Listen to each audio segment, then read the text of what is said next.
بسم اللہ الرحمن الرحیم۔ السلام علیکم۔ آج ہم اردو بے کا پڑھیں گے۔ شروع کرتے ہیں اپنا سبق۔ سب سے پہلے اس کے واحد جمع ہے ضمیر، ضمائر، تائے، طیور، طفل، اطفال، طور، اطوار، طبقہ، طبقات، عدد، اعداد، نقش، نقوش،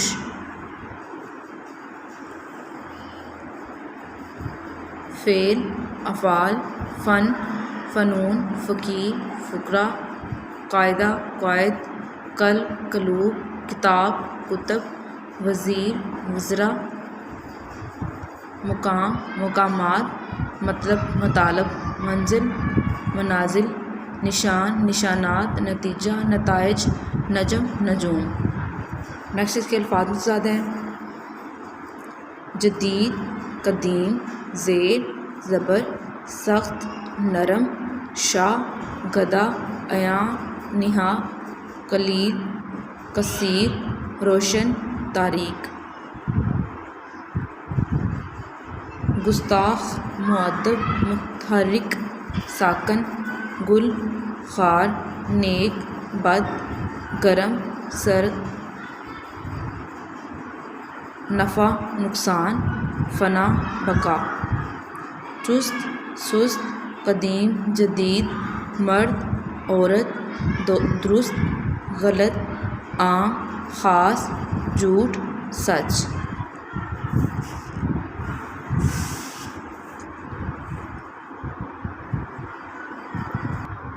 مضمون ہے علامہ اقبال، قومی شاعر۔ علامہ اقبال ہمارے عظیم قومی شاعر ہیں۔ قوم نے آپ کو شاعر مشرق، حکیم العلامت اور مفکر پاکستان کے لقبات سے نوازا۔ علامہ اقبال 9 نومبر 1877 کو پاکستان کے تاریخی شہر سیالکوٹ میں پیدا ہوئے۔ آپ کے آباء و اجداد کشمیر سے تعلق رکھتے تھے۔ آپ کے والد محترم شیخ نور محمد ایک صوفی انسان تھے۔ والدہ بھی مذہبی خاتون تھیں۔ آپ نے مشن ہائی اسکول سیالکوٹ سے میٹرک کا امتحان پاس کیا۔ ایف اے میرے کالج سیالکوٹ سے پاس کیا۔ یہاں آپ کو مولوی میر حسن جیسے شفیق اور لائق استاد مل گئے۔ آپ اپنے استاد کا بے حد احترام کرتے تھے۔ علامہ اقبال نے سیالکوٹ سے ایف اے کرنے کے بعد گورنمنٹ کالج لاہور سے بی اے اور فلسفے میں ایم اے کیا اور پنجاب بھر میں اول آئے۔ انگلستان روانگی 1905 میں آپ اعلیٰ تعلیم کے لیے انگلستان چلے گئے۔ وہاں آپ کیمبرج یونیورسٹی سے قانون کی ڈگری حاصل کی۔ وہاں سے آپ جرمنی گئے اور فلسفے میں پی ایچ ڈی کی اور وطن واپس آ گئے اور لاہور میں قیام کیا۔ کچھ عرصہ وکالت کی، اسے مکمل طور پر نہ اپنایا۔ علیحدہ وطن کا تصور 1930 میں آپ کو آل انڈیا مسلم لیگ کا صدر چنا گیا۔ آپ نے پہلی مرتبہ علیحدہ وطن کا تصور پیش کیا، اس لیے آپ کو تصور پاکستان کا خالق کہتے ہیں۔ شاعری کے ذریعے جذبہ آزادی۔ علامہ اقبال کی شاعری نے مسلمانوں میں زندگی کی ایک نئی روح پھونک دی، جس سے ان میں زبردست جوش جذبہ پیدا ہوا۔ آپ نے مسلمانوں کو غفلت سے بیدار کر کے ان کے اندر آزادی کی تڑپ اور غلامی کی زنجیریں توڑنے کا جذبہ پیدا کیا۔ وفات: آپ 21 اپریل 1938 کو وفات پا گئے۔ لاہور میں بادشاہی مسجد کے باہر صدر دروازے کے قریب آپ کا مزار ہے۔ مشہور تصانیف: آپ کا کام اردو اور فارسی دونوں زبانوں میں ہے۔ آپ کا کلام اردو اور فارسی دونوں زبانوں میں ہے۔ آپ کی مشہور تصانیف میں بانگ درا، بال جبریل، ضرب کلیم، پیام مشرق، جاوید نامہ شامل ہیں۔ والدہ کے نام خط لکھنے اپنے تعلیم اور صحت کے بارے میں۔ امتحانی مرکز 26 مارچ 2021۔ پیاری امی جان، السلام علیکم۔ آپ کا شفقت بھرا گرامی نامہ ملا، پڑھ کر خوشی ہوئی کہ سب خیریت سے ہیں۔ آپ نے میری تعلیمی حالت اور صحت کے بارے میں پوچھا ہے۔ آپ کو خوشخبری سناتی ہوں کہ ہمارے 6 ماہی امتحان کا نتیجہ آیا ہے اور میں اللہ کے فضل و کرم سے شاندار کامیابی حاصل کی ہے اور جماعت میں اول رہی ہوں۔ میں آپ کو یقین دلاتی ہوں کہ سالانہ امتحانات میں بھی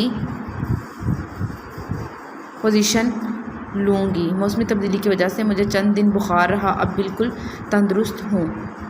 ابا جان کی خدمت میں آداب، چھوٹے بہن بھائیوں کو آداب و پیار، والسلام، آپ کی بیٹی الف ب ج۔ انگریز کے محاورات کا استعمال ہے۔ آب آب ہونا، شرمندہ ہونا۔ وہ اپنے بیٹے کو خوالات میں بند دیکھ کر آب آب ہو گیا۔ آبرو خاک میں ملنا، بے عزت ہونا۔ محمود غزنوی کے حملوں نے راجپوتوں کی آبرو خاک میں ملا دی۔ آنسو پونچھنا، تسلی دینا۔ ہمیں دوسروں کی تکلیفوں میں ان کے آنسو پونچھنے چاہیے۔ بول بالا ہونا، عروج ہونا۔ آخر میں حق کا ہی بول بالا ہوتا ہے۔ پالا پڑنا، کسی سے واسطہ پڑنا، ایسے برے شخص سے تو دشمن کا بھی پالا نہ پڑے۔ اینٹ سے اینٹ بجانا، بالکل تباہ و برباد کرنا۔ مخالف فوج نے تو شہر کی اینٹ سے اینٹ بجا دی۔ آنکھیں پھیرنا، بے روحی کرنا۔ آخر غریبی میں دوستوں نے بھی آنکھیں پھیر لیں۔ آگ لگانا، فساد پیدا کرنا۔ اس فتنہ پرور کی باتوں نے تو سارے شہر میں آگ لگا دی۔ اوساں خطا ہونا، خوش و خواص جاتے رہنا۔ جنگل میں شیر کو دیکھ کر اس کے اوساں خطا ہو گئے۔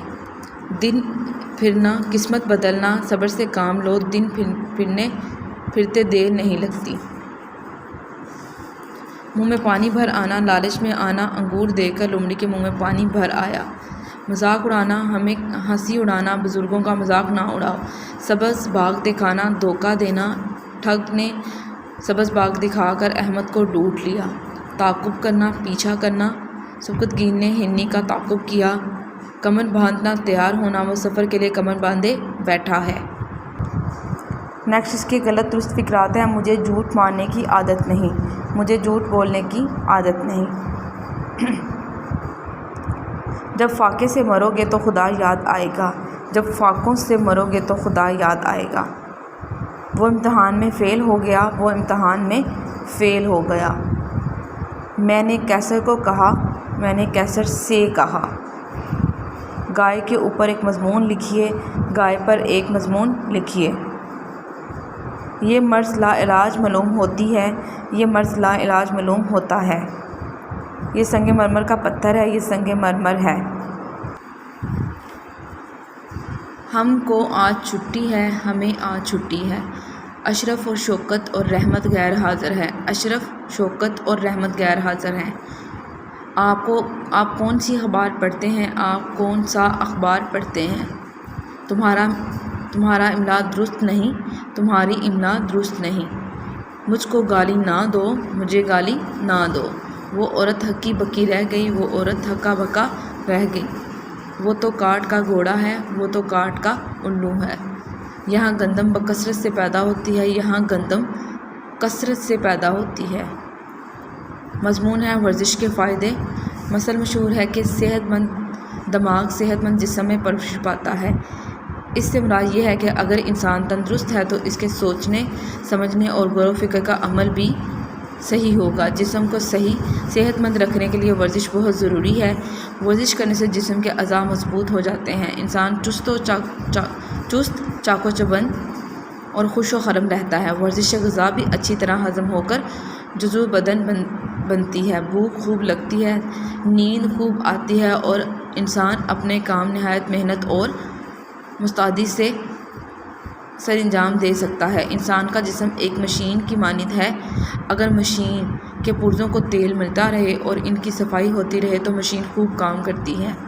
اسی طرح انسانی جسم کے اعضاء کو صاف اور مضبوط رکھنے کے لیے ورزش نہایت ضروری ہے۔ ورزش کرنے سے خوب پسینہ آتا ہے اور جسم ہر قسم کی میل کچیل سے پاک ہو جاتا ہے۔ ورزش کی کئی قسمیں ہیں۔ بہترین ورزش وہ ہے جس میں پورا جسم حرکت کرے، مثلاً پیدل چلنا، کھلے میدان میں دوڑنا، تیرنا، کبڈی کھیلنا اور کشتی لڑنا بہت عمدہ ورزشیں ہیں۔ اسی طرح مختلف کھیلیں مثلاً فٹ بال، کرکٹ، ہاکی وغیرہ کے ذریعے بھی خوب ورزش ہو جاتی ہے۔ ورزش میں باقاعدگی ضروری ہے۔ اگر کبھی کبھار ورزش کی جائے تو اس کا کوئی فائدہ نہیں بلکہ الٹا اس کا نقصان ہوتا ہے۔ ورزش کرنے کے لیے صبح یا شام کا وقت نہایت موزوں ہے۔ جو طالب علم پڑھائی کے ساتھ ساتھ ورزش بھی کرتا ہے اس کی صحت قائم رہتی ہے اور وہ امتحان میں بھی نمایاں کامیابی حاصل کرتا ہے، لیکن جو طالب علم ورزش نہیں کرتا وہ ہر وقت کتابی کیڑا بنا رہتا ہے اور اس امتحان میں بھی ناکامی کا سامنا کرنا پڑتا ہے۔ فعل کی اقسام بالحاظ بناوٹ: فعل امر، فعل نہیں، فعل مضارع، فعل امر وہ فعل جس میں کسی کام کے کرنے کا حکم دیا جائے، مثلاً کھاؤ، لکھو، اٹھو، پڑھو وغیرہ۔ فعل نہیں وہ فعل جس میں کسی کام کے کرنے سے منع کیا جائے، فعل نہیں کہلاتا ہے، مثلاً نہ لکھو، نہ توڑو، مت آؤ وغیرہ۔ فعل مضارع وہ فعل ہے جس میں حال اور مستقبل یعنی موجودہ اور آئندہ کے زمانے پائے جائیں، مثلاً فعل مضارع کہلاتا ہے، مثلاً آئے، پڑھے، کھائے وغیرہ۔